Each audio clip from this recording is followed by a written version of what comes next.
بنی اسرائیل میں دو بھائی تھے جن میں سے ایک مسلمان اور دوسرا کافر تھا۔ دونوں دریا کے شکاری یعنی مچھلیوں کا شکار کیا کرتے تھے۔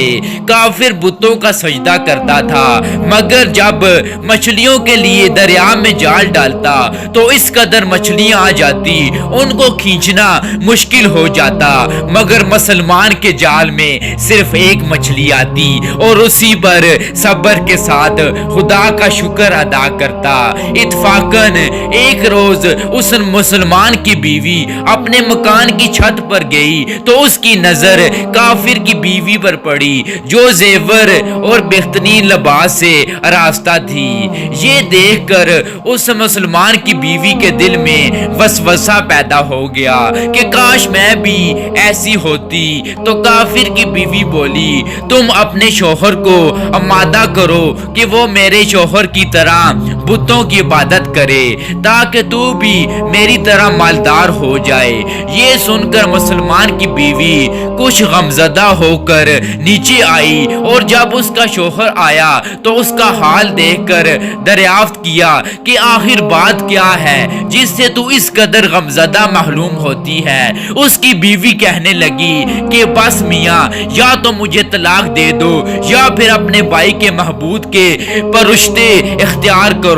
یہ سن کر اس کے شوہر نے کہا، خدا کی بندی خدا سے نہیں ڈرتی، ایمان کی دولت کے بعد کفر کی باتیں کرتی ہے۔ وہ عورت بولی، بس اب مجھ سے زیادہ باتیں نہ بناؤ، میں ننگی پوجی نہیں رہ سکتی۔ جبکہ دوسری عورتوں خصوصاً تیرے بھائی کی بیوی کو میں دیکھ رہی ہوں کہ وہ زیورات عمدہ لباس سے راستہ ہے۔ جب اس مرد مومن نے دیکھا کہ عورت ضد پر اتر آئی ہے اور اس کا اصرار حد سے بڑھ چکا ہے تو اس نے عورت کو تسلی دی اور کہا، اچھا گھبرانے کی ضرورت نہیں ہے، میں کل سے مزدوری اور کاریگروں میں جا کر محنت کر کے تجھے روزانہ 2 درہم دیتا رہوں گا، ان 2 درہم سے تم اپنی حالت درست کر لینا۔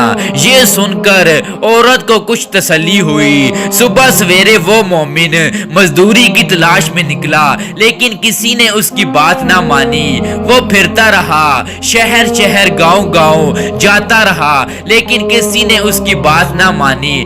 بالآخر مایوس ہو کر وہ دریا کے کنارے پہنچا اور شام تک اللہ پاک کی عبادت میں مصروف رہ کر شام کو جب گھر آیا تو بی بی نے دریافت کیا، میاں آج تم کہاں تھے؟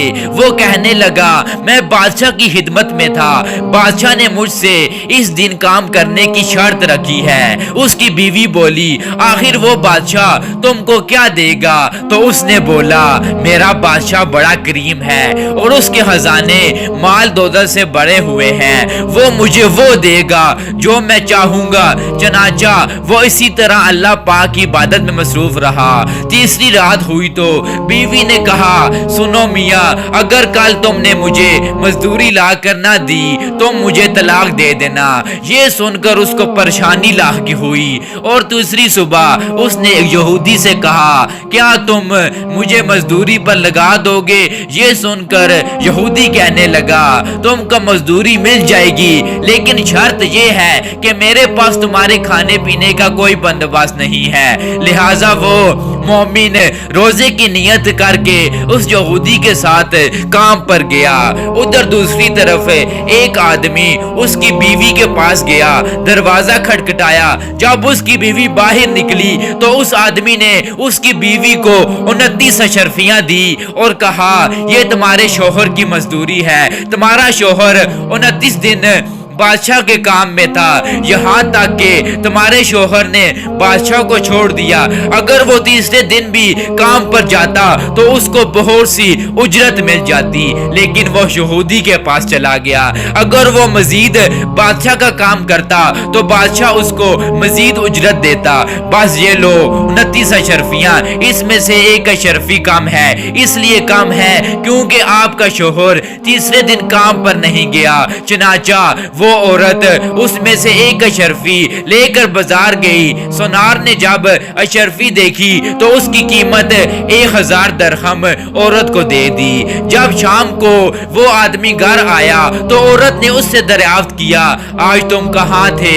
اس نے جواب دیا، آج میں یہودی کے ساتھ کام پر گیا تھا۔